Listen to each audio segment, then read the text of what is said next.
Well, today we're going to be working on the 0967 Cummins, and we're going to be working with batteries and battery cables. This video is more of just for fun, but who knows, there may be some surprises once we get in there, and it might turn into something interesting. So let's see what happens. Batteries. So these are some Superstart Extreme batteries of unknown age. I was looking for a date on here. They don't specify. And what I noticed with these batteries is that they will crank slow if it's a cold day and the grid heater runs. On a warm day, they're fine, but I'm thinking these batteries are going to be on their way out soon. And they're 850 cold cranking amps, which is not bad. I mean, I could go get some Walmarts that would have 1,000 amps like I just put on the white truck last fall. Also want to clean these connections up a bit too. So I figure I still have a core charge out on my old batteries that I bought, so I think I'll take those off, send them back for reimbursement on my core charge, and put these still good Optimas on. Now these batteries were on the 5.9 for 2 years. They've been sitting on the shelf for 6 months. Maybe I can get another 1 to 2 years out of them. That's my hope. And they're AGM batteries, 750 on the cold cranking amps, which isn't too impressive, but they've always been good in the winter. So we're going to try these Optimas, and I also got some new terminal protectors as well. The 6.7 doesn't have those, so that'd be a nice little addition. And then I got a new battery brush to clean the connections up.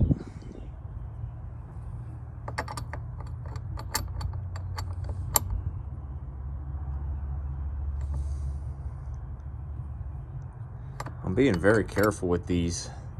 It's actually my first time removing the cables from this truck, and they're on there fairly tight, and so I'm using this 13mm line wrench to loosen, because I just don't want to damage the cables. I don't want to have to replace the cables. They're in decent shape right now. These were a real pain.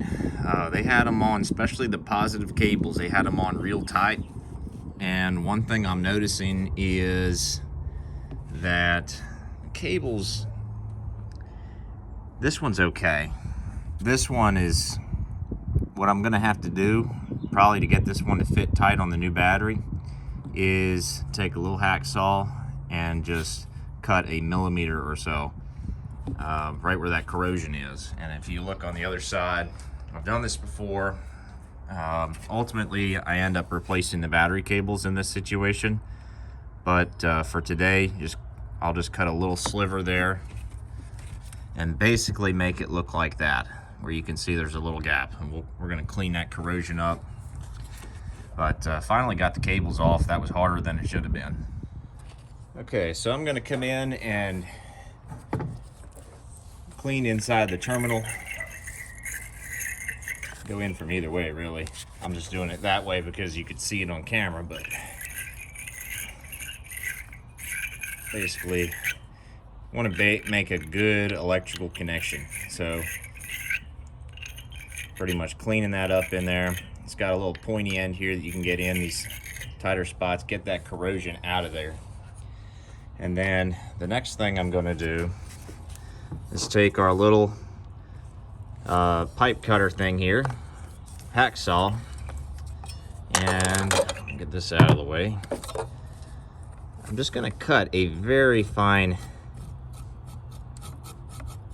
sliver in the middle here.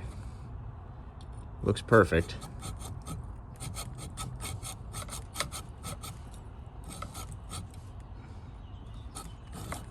And as we get down to that stud in the middle, we should be able to apply a little bit tighter of a connection on the new battery. I have a feeling it's going to be loose if we don't do this. Okay, we got the batteries out. Another good thing to do is to check your ground. So you've got, this is the passenger side, you got the one that goes down to the block. That's usually okay. There's also these ones that go out here to the body of the truck. You want to make sure they're tight and clean. And then if you come over to the other side, there's more on this side. You've got one here, it goes to the body. You've got one going down here to the block. You've even got, there's a third one going off probably down into the wheel well. You know, behind the wheel well, if you pull the cover, you'd see it. Or even if you just bend the cover back a little bit, we might be able to see it. Let me see. It's probably on the frame somewhere. I can't quite see it, but if we pull the wheel well, we'll probably find it. In fact, oh yeah, that's it right here. This is actually it right there. Looking at the condition of these cables, they've put tape here on the crossover cable. I think a new crossover cable may be a good investment in my future. These cable ends are okay. I may elect to replace this one here that we cut, and while I'm at it, I'd probably just do the grounds too and make it like my 5.9 is.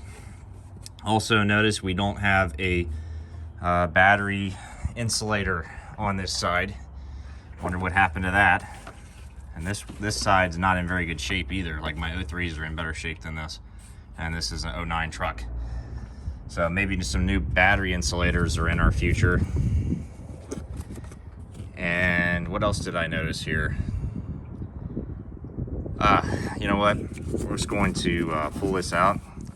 Since it's such a mess in here, I'm gonna take a vacuum and clean this whole tray out.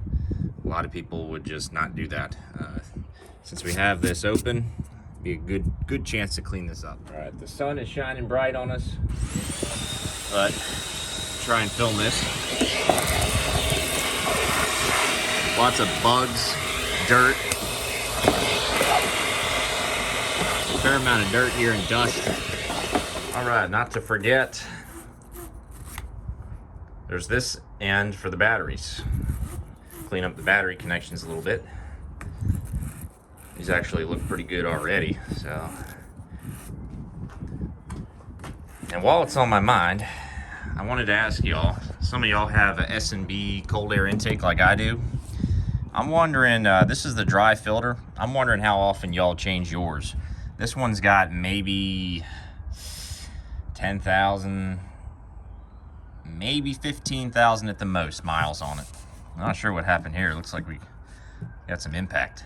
But it looks kind of dirty. Looks a whole lot dirtier than my AFE dry filter does. And that AFE has who knows how many miles. I mean, it's been on there for years, a couple years at least. So let me know, S&B dry filter, how often to change.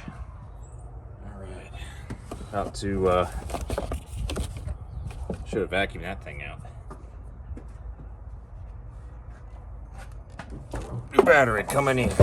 Now these Optimas are small, and I don't think they're compatible with our little brackets, with these brackets. So what I do is I'll actually get a little bungee cable and secure them a bit. They're actually fine with or without. They'll stay put, but for a little bit more stability so they don't move and slide around, I'll put a little bungee cable around them, tie it off to one of these spots right here. Cable in and go right in one of these holes. Okay, so just about to finish, and I realized that this isn't long enough. It doesn't stretch long enough. And if you look how it's routed, it's routed underneath of the intercooler boot, this side of the turbo. And you can see, if I wiggle it, you can see where it is right underneath the intake horn. So I'm like, why don't we reroute it over top of the boot instead of underneath, and that should free up some more lines. So we're gonna try and do that. You can even see where it mounts the block right on that bolt there. It's a larger bolt, forget the size, but it's probably like an 18 millimeter or so. We'll try and relocate that and see if we can actually get this cable on. All right, so here is our negative battery cable removed. And this just so happens to be an 18 millimeter. I was correct about that. And it mounts right here, but it also looks like you might even be able to mount it there. So you may have some options here. I'm gonna put it back in its original spot, and I am gonna need two hands for it, but pretty much put it back the way we found it. All right, we are all back together. All these cables are fitting tight. This one might have been able to get away without putting the cut in. I think it did tighten a little bit on there. This was the only one that was really would have been at all close to being loose. Some of these, like this one's very tight. I also added some electrical tape to these positive studs. So these batteries have these additional positive terminals here, negative terminal here. just to make sure it does not contact. I added a little bit of electrical tape. I do have an idea of actually taking a one of those little rubber nubs off of a brake caliper and stick that on top of there. That may actually work. I just got to go grab one off my old calipers. But at this point, I think we're ready to fire the truck up and take it on a drive. Okay, we're in the truck. Let's see what happens. So these batteries have not been hooked up to anything for 6 months. So who knows how they're gonna crank, and the grid heater did just run. Turned off right before I started the camera. Now let's see what happens. See if they're slow or fast. Yeah, that's pretty dang normal. That's a lot better than my other batteries would have been. You know, it's not a cold day today, but the grid heater did go. So I'm saying, especially since those batteries been sitting a while, they'll probably last me a little while. Here's one for you, a load of the day. We got 400 pounds worth of cinder blocks here. How to make the truck ride smooth. And we got a nice little box here. I saw these on the shelf, Home Depot, and I was like, holy smokes, looks nice. So it's gonna replace this. I'd say it's an upgrade.